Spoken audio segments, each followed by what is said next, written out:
Bonjour à toutes et à tous, ici Thibaut Aigle et bienvenue dans ce nouvel épisode de l'EFP Radio Show. Dans cet épisode, vous allez comprendre pourquoi le système financier est une immense arnaque.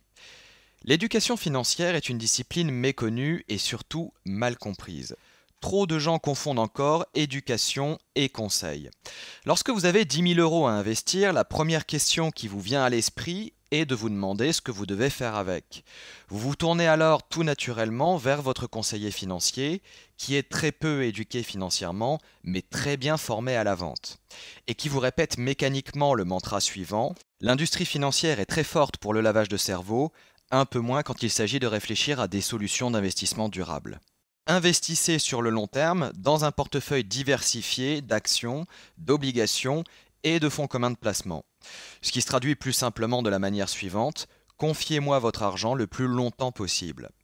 Le problème, c'est que les personnes qui suivent ce type de conseils sont aujourd'hui les plus gros perdants du système financier. Et ce n'est ni une question de moyens, ni une question d'intelligence. Demandez aux centaines de millionnaires qui se sont fait arnaquer par Bernard Madoff, cet ancien patron du Nasdaq américain, à l'origine du plus grand système de Ponzi dans l'histoire des États-Unis.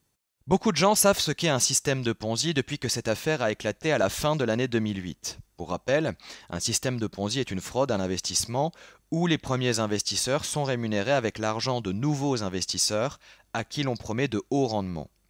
Mais peu de gens font la connexion avec le fonctionnement actuel de la plupart des marchés. Après tout, le marché de l'immobilier, le marché des actions, le marché des obligations et le marché des fonds communs de placement, mais aussi la sécurité sociale, nous allons y revenir, sont eux aussi des systèmes de Ponzi. Ce qui aurait sans doute fait beaucoup rire Charles Ponzi, l'escroc le plus célèbre de l'histoire des États-Unis qui a donné son nom au fameux système pyramidal, mais les épargnants et investisseurs actuels sans doute un peu moins. Posez-vous la question, d'après vous, que se passerait-il si les nouveaux investisseurs n'envoyaient plus leur argent sur les marchés financiers, espérant obtenir, comme cela était le cas auparavant, des rendements alléchants? Nul besoin d'avoir un doctorat en finance comportementale pour affirmer avec certitude que les marchés s'effondreraient brutalement, quels qu'ils soient. Le risque systémique dont l'ombre plane désormais sur les marchés n'exprime rien d'autre que cette idée de fragilité d'un colosse aux pieds d'argile. En 2007, la crise des subprimes a montré au monde entier que les conséquences d'une perte de confiance dans le système pouvaient être fatales à l'ensemble du système économique et financier. Ce n'est pas un hasard si la législation prévoit le gel des rachats de contrats d'assurance vie en cas de panique générale.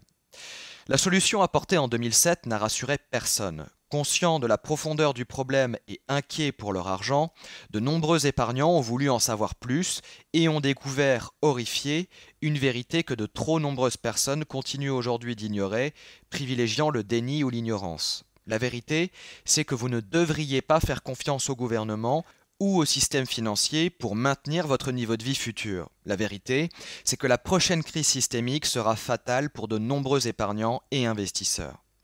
Le système financier est un système de Ponzi sponsorisé par les gouvernements. Il fonctionne tant que vous et moi continuons de confier notre argent à des personnes que nous espérons être dignes de confiance. Imaginez un peu ce qui se passerait si les Français disaient au gouvernement qu'ils ne souhaitent plus financer la sécurité sociale. D'ailleurs, vous en êtes sûrement rendu compte, mais le mouvement a déjà commencé. De plus en plus d'initiatives voient le jour pour contester le monopole de la sécurité sociale, et il n'y a qu'à constater la violence des réactions de l'administration pour comprendre à quel point l'État a un besoin vital d'imposer cette solidarité de façade. Car on a bien du mal à comprendre pourquoi un citoyen ne pourrait pas prendre lui-même la responsabilité du financement de ses frais de santé, alors que certaines assurances privées sont aujourd'hui moins chères et beaucoup plus performantes que la sécurité sociale. Et vous admettrez qu'une solidarité imposée aux individus ressemble davantage au pacte social d'un État totalitaire que celui d'une démocratie censée promouvoir la liberté de chacun. Les systèmes de Ponzi permettent à ceux qui sont éduqués financièrement de s'en sortir, mais ils sont malheureusement tragiques pour ceux qui se contentent de suivre des conseils désuets. C'est la raison pour laquelle vous devriez prendre le temps nécessaire pour réfléchir à votre avenir financier. Aujourd'hui, plus que jamais, votre plan financier ne peut plus se résumer à avoir un emploi, épargner votre argent, prendre votre résidence principale pour un actif, vivre en dessous de vos moyens et investir sur le long terme dans un portefeuille diversifié d'actions, d'obligations et de fonds communs de placement. En agissant de la sorte, vous agissez comme des millions de personnes qui seront tôt ou tard broyées financièrement par un système à bout de souffle dont les dernières heures sont désormais comptées. Victime d'un système financier corrompu et gangréné ou citoyen averti et éduqué financièrement, le choix vous appartient. Dans le cadre du séminaire de l'EFP, vous apprenez à mettre en place votre plan financier de long terme et vous l'adaptez au contexte économique et financier dans lequel vous vivez. Vous y découvrez notamment le défaut structurel de l'économie du crédit dans laquelle nous vivons et pourquoi les cycles financiers sont de plus en plus courts. Vous découvrirez également la discipline scientifique tirée de l'observation de la nature qui vous permet de comprendre la formation des bulles sur les marchés d'actifs et pourquoi le système économique est de plus en plus perturbé.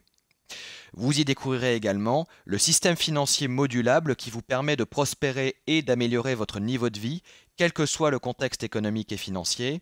Et enfin, les stratégies d'investissement qui vous aident à gagner votre indépendance financière sans vous préoccuper de l'évolution des marchés d'actifs. Alors si vous avez aimé cet épisode de l'EFP Radio Show, n'hésitez pas à cliquer sur j'aime. Et si vous souhaitez apprendre à gagner votre indépendance financière et bénéficier notamment de plus de 2 heures de vidéos gratuites, il vous suffit de vous inscrire en cliquant sur le lien rouge et blanc qui s'affiche sur votre écran ou sur le lien présent dans la description de la vidéo juste en dessous. Et je vous dis à tout de suite de l'autre côté. Salut!